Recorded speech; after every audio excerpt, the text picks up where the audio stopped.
They walk. I can't believe I did that. Marie, it's your fault. You didn't remind me to start the recording. I apologize to those of you who are listening to the recording. But here we get to the scripture where God speaks to them about they neither have knowledge nor understanding. They walk about in darkness.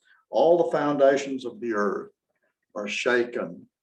That's an interesting set of scripture, I think, for me. Maria, it would be for you too as an educator, because one of the understandings of knowledge, Ed would know this as well, is that knowledge is worthless unless you do something with it. And in fact, it's even worse than worthless, because it has no meaning. It's one of the old things, if you don't use it, you lose it. And so what God is speaking of here is the fact that they truthfully have been introduced to all of these things, but it didn't take. They didn't really learn. And if they did not learn, they do not have knowledge. When we go to the prophet Hosea, we see that he was given exactly those same words from God. Listen to them. Hear the word of the Lord, O Israel, children of Israel. For the Lord has a controversy with the inhabitants of the land. There is no faithfulness or steadfast love and no knowledge of God in the land. My people are destroyed for lack of knowledge. Because you have rejected knowledge, I reject you from being a priest to me. And since you have forgotten the law of your God, I also will forget your children. Boy, that's a devastating statement from God. To say that I will forget your children, meaning I will forget you. I will turn my face. Well, we know, at least in my mind, God does not do that. It's just that they do not want to come closer to God, so God can't do anything. Basically, they were not attending to the core elements of the faith as God had tried to communicate that to them. So in the words of Hosea, the punishment that was going to come to those spiritual leaders, those priests, those prophets, who had rejected all of what God had said, would be dismissal and ultimately death in the exile that was imminent for most, if not all of them. When we look at the psalm, there's a very strong similarity here, because the punishment or the things that they will have to be subjected to, first of all, is dismissal, and then finally, death by removing from them the cloak of immortality. God says, I hereby declare you are God's children of the Most High, all of you, but you will die like mortals. You will fall down like any prince. I think there's a ton of sarcasm here, and I love it.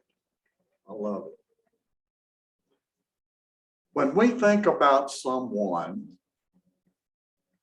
who is extremely wealthy, is extremely powerful, and is in a position to impact the lives of so many people in so many different ways, and is totally ignorant of taking care of the people who get stepped on in that process, we say they're puffed up.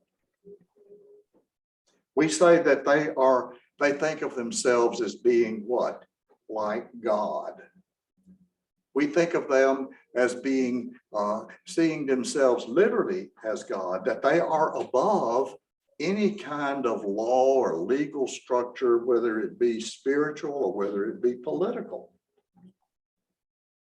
And so what God is doing is basically saying to the nation of Israel, particularly the scribes and priests and scribes in this situation says, you will fall down like any prince. You will die like mortals.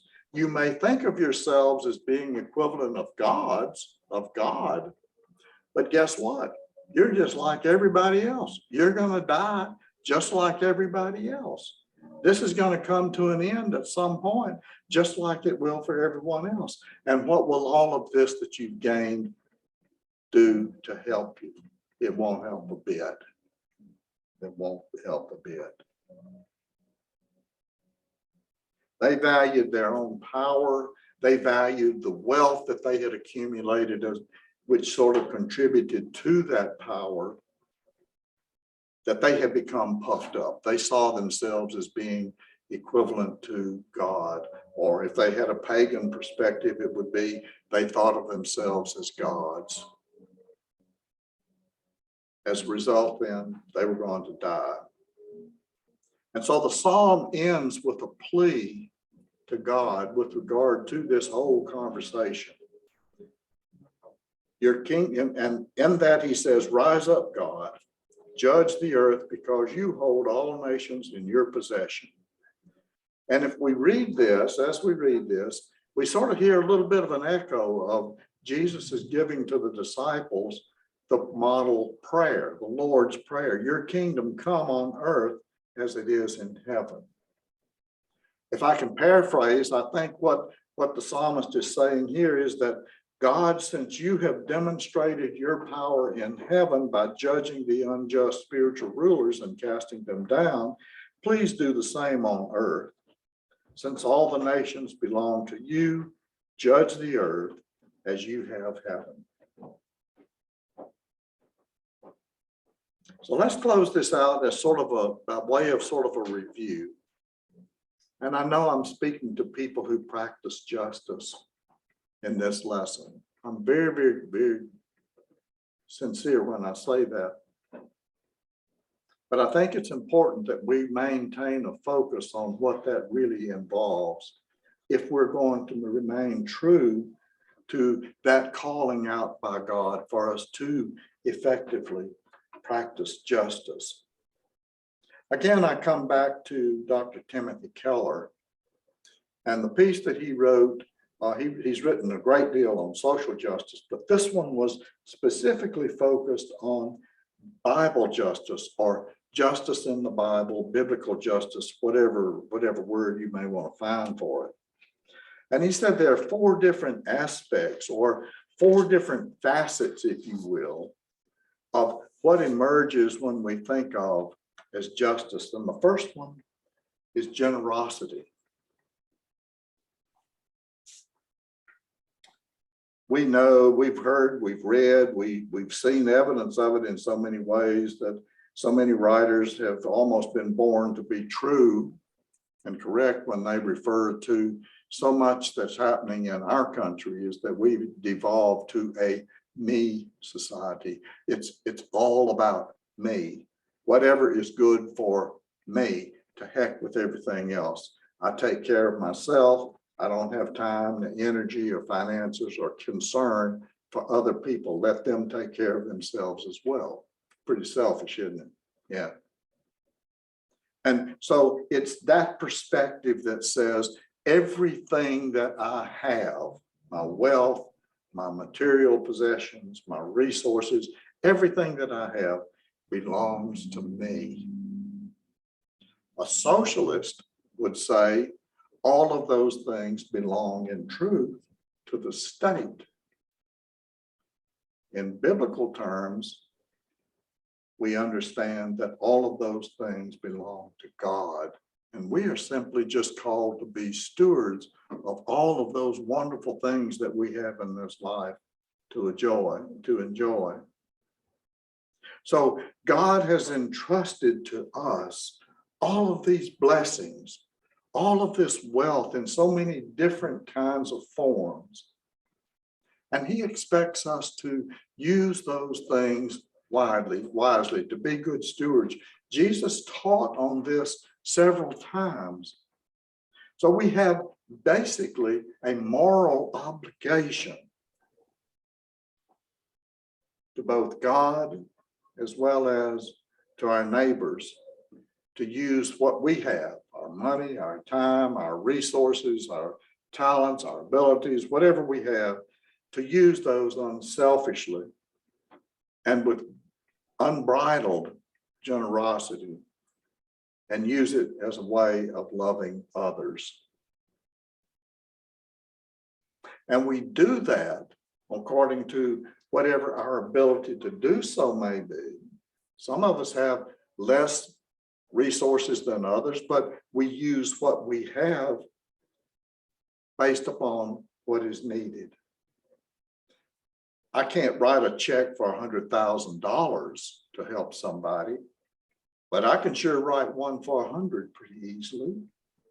Or I can't spend the next 6 weeks doing this, that, or the other, volunteering in a social support agency, but I can give 2, 3, 4, or 5 hours a week to do it. God doesn't tell us, give us a quota. He just said, you have it. It was given to you in love and without a whole lot of strings, except that you take care of it. So do it, do it. And whatever you do, it'll be blessed. Second facet that Keller identifies is advocacy. The ultimate model, if you will, for advocacy for all people is God himself. And we saw it personified, lived out in Jesus Christ himself. He did not look at people based on whatever label had been given to them. He made no distinction between the overly wealthy, as we're going to see in our sermon today, and those who were in abject poverty. He made no distinction between those who were enjoying the best of health and those who were lepers. He made no distinction between those who were very wealthy, bankers, taxpayers, farmers, millers, bakers, whatever, and those who did not even know where the next coin was coming from. He referred to, for example, the Pharisees and criticized them for being lovers of money. And he looked at the scribes and criticized them for devouring widows' houses. And by doing both those things, they were taking severe advantage of the financial and legal rights, if you will, that those people had. We read in Proverbs, do not crush the needy in court, for the Lord will take up their case. Jesus lived that out, gave us a good pattern for living, if you will. So we practice advocacy, or we can practice advocacy in a number of different ways. I see 3 general ways. There may be more that you could identify. The first one is what I call physical. It's direct relief. Your money, some resources that you have, your time, whatever it might be. The second one I think is social, but it's also spiritual, and that is empowerment, where you help people become empowered to improve their life circumstances.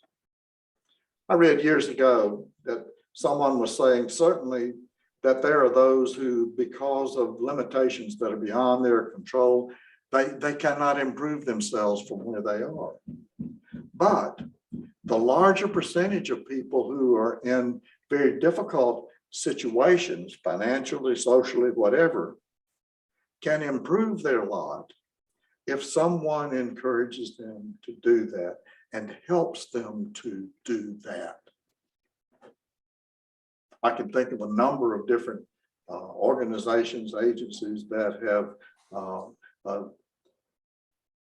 confirmed that in so many ways. I think of Alcoholics Anonymous, for example. Certainly there are those who backslide, but in its basic work that it does, the whole purpose of it is advocacy and empowerment, helping them to get better, to be a better person tomorrow than you are today, and take one day at a time. Don't try to get it all done in a very short time. And the third way is political. I'm not going to get political, but we have to do all that we can to correct any kind of social structures that clearly are disenfranchising any group of people. And as a result of that, of putting them at a very, very serious disadvantage socially, politically, financially, spiritually. The next one is equality. Cambridge Dictionary defines equality very straight in a straightforward way: the right of different groups of people to have a similar social position and receive the same treatment. Have a similar social system position and receive the same treatment. We can go back to Leviticus to have another perspective on this. Do not pervert justice. Do not show partiality to the poor or favoritism to the great, but judge your neighbor fairly. That makes sense to me. Everybody is judged. Everybody is treated as if they had by using exactly the same standards and with the same level of respect. And it makes no difference what kind of category we may have placed those people in when we approach them in those kinds of ways. For example, we don't look at them on the basis of race, of gender, of class, socioeconomic level, any of those things. We just look at them as children of God. And the old thing of, but by the grace of God go I.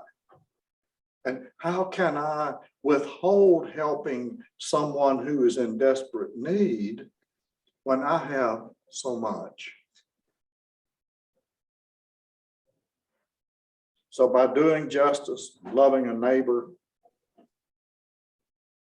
we sort of underscore the work that's involved in dealing with and addressing the needs of this quartet of the vulnerable. The fourth and final facet that Keller gives to us is responsibility. And I think if we go back to the beginning of the psalm, I think God was addressing that when he was talking to the judges, to the nation, the people of Israel. And basically there are two kinds of responsibility that sort of come out of this. The first one is corporate. As a people, the nation of Israel had fallen short. They had not assumed the responsibility of care for the less fortunate that God had given them directions to do. And then there's that individual responsibility, where a lot of what happens in a corporate kind of understanding begins with the fact that we yield our responsibility for whatever reason, or we ignore that responsibility individually for whatever reason. And it comes down to, we have to assume responsibility for any shortcomings that we commit. We can't blame it on somebody else. We can't blame it on another individual or another set of circumstances. It's on us. It's on us.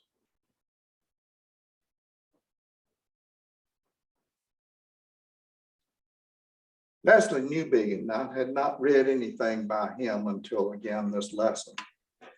He was a pretty prolific writer and one who sort of was a presage of a lot of the writings that we have before us on this whole thing of corporate and social justice.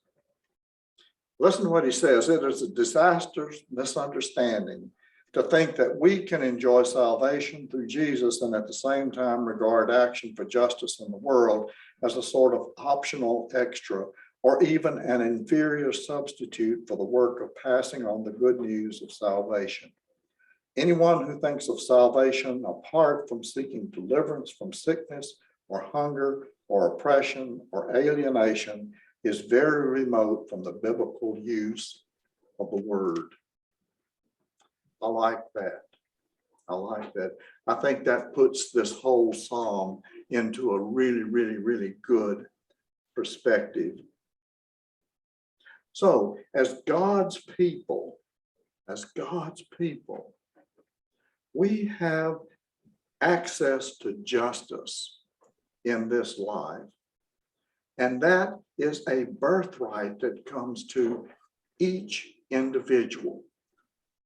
It doesn't come as a result of the wealth of a family or the wealth of an individual or the influence or the power or whatever other kind of identifiers you want. It comes as a result of our being children of God. And so what we have to do is we have to preserve that birthright of justice, not just for us, but for all of God's people. And we do that by practicing both individual and corporate justice. So the words of the prophet Isaiah, I think, are especially compelling, especially informative, instructive, whatever other kind of word you want to give, for helping us to better understand this call from God to execute justice daily.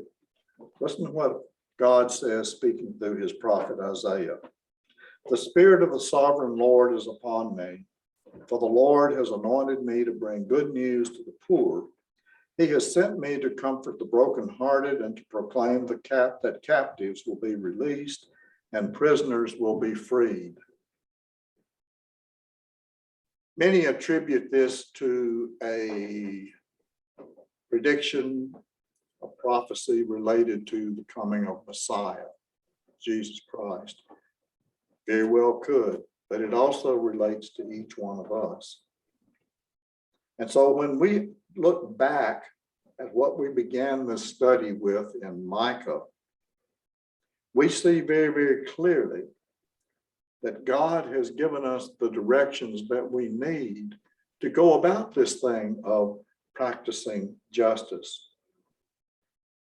Very simply, we are to do justice, love mercy, and walk humbly with our God. And I work on this every day of my life because I think we all have different kinds of feelings when it comes to our relationships and our obligations toward other people. It's very easy for us to see somebody who is obviously in need and we could say, well, why don't they get a job? In some instances, that's probably a very good observation. But then in other instances, it's very, very possible, maybe even likely, that they would love to be able to get a job, but there's something that won't allow that to happen. So I don't think it's for us to stereotype, prejudge, all of those kinds of things. And I have to work on it daily. But God is with us in that, and God understands what we have to deal with as we try to live out this life that he's called us to and working alongside of him in the building of his kingdom. And he knows we're fallible. He knows we make mistakes. And that's why he's a God of love and a God of forgiveness. And I find comfort in that. That's all I've got this week. Hope y'all have a great week. Stay dry. The sun's going to come out today. Love y'all. Take care.